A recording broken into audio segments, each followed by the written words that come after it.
आज 15 अगस्त और हम हैं स्मृति वन का जो एक्सटेंडेड हमारा पार्ट है, वहाँ पर हम लोग जैसे कि यहाँ पर पहले ही पौधे लगा चुके हैं, तो 15-20 पौधे हमारे यहाँ लग चुके हैं। आज एक हम यहाँ पर आंवले का पौधा और लगा रहे हैं।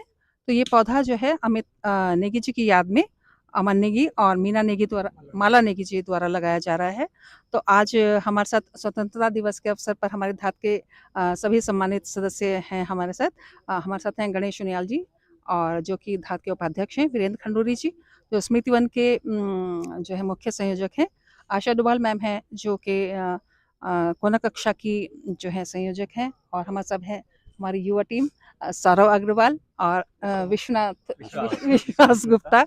हमारे साथ है बीना रावत जी जो अभी धात के साथ नहीं जुड़ी हैं और हमारे परम आदरणीय अध्यक्ष धात के लोकेश नवानी जी और रावत जी हमारे साथ हैं। तो आप सभी का स्वागत है धात स्मृति वन के हरेला के इस जो समाप्ति की ओर कार्यक्रम है इसमें। कल हमारा जो है घी संक्रांति के साथ समापन होगा।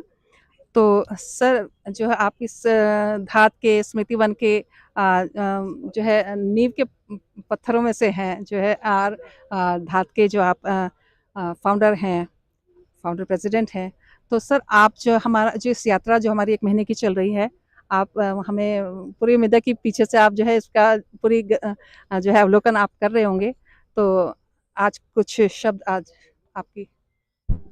धन्यवाद बहन जी। और सबसे अच्छी बात है कि जो धात का ये हरेला का जो सोशल मूवमेंट है, ये दरअसल एक विचार की यात्रा है।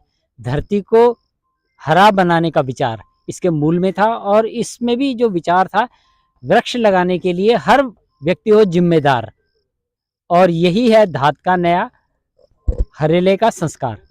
तो ये मूल अवधारणा थी, क्योंकि इस धरती में जिसमें हम रह रहे हैं, हमारे योगदान या सामाजिक भूमिका किस तरह मनुष्य की हो, तो सबसे अच्छा है वृक्ष लगाना, पेड़ लगाना।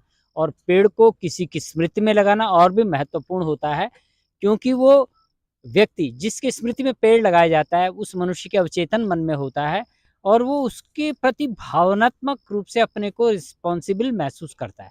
तो वो पेड़ लगाने आ रहा है, तो निश्चित ही जो खानापूर्ति में पेड़ लगाए जाते हैं वो नष्ट हो जाते हैं, उनका पता नहीं चलता, लेकिन जो भावना के साथ जुड़ा हुआ पेड़ लगाया जाता है, स्मृति वन इसका उदाहरण है, वो आज बहुत सुंदर है। तो और आश्चर्य की बात है कि पिछले जो कुछ वर्षों में हमने यहाँ पर पौधारोपण किया है विभिन्न लोगों की स्मृतियों में, तो उन्होंने 5 फुट क्या, कई पौधे तो 10 फुट से बड़े हो गए हैं और ये कुछ वर्षों में मुझे लगता है विदिन 3 और 4 ईयर्स एक बहुत शानदार जंगल बन जाएगा। ये एक तरह की मैसेजिंग है सोसाइटी को, और धात ने समाज को प्रेरणा देने का काम किया है। लोग प्रेरित हुए हैं।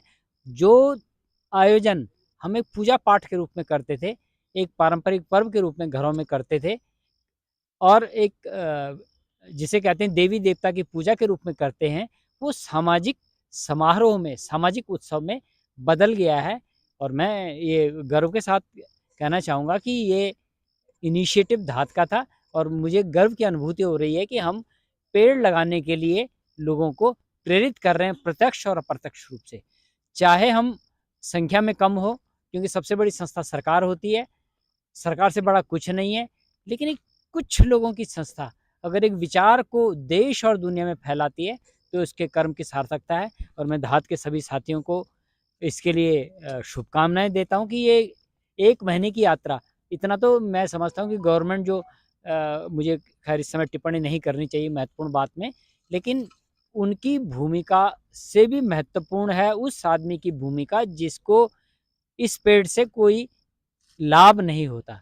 ये लाभ समाज को देने के लिए धात करती है और लोग कर रहे हैं।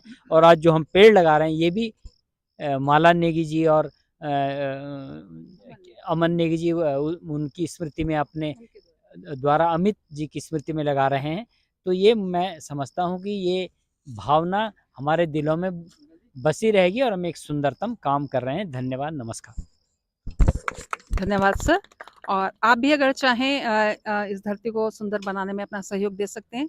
और बरसात का मौसम है, अपने घर के आसपास कोई पेड़ लगाइए, अगर आपके पास जगह की कमी है तो धात से संपर्क कीजिए। हमारे कॉन्टैक्ट नंबर सब रहते हैं। धात उत्तराखंड हमारा पेज है, फेसबुक पर भी और इंस्टाग्राम पर भी आप हमसे संपर्क कर सकते हैं। और इस खूबसूरत वीडियो को कवरेज करने के लिए हमारी धात की एक कर्मठ सदस्य अर्चना हमारे साथ हैं और शुभम हमारे साथ हैं, और इस पेड़ को लगाने में राहुल ने हमारे साथ सहयोग किया है। आप सबका बहुत बहुत आभार, धन्यवाद, नमस्कार।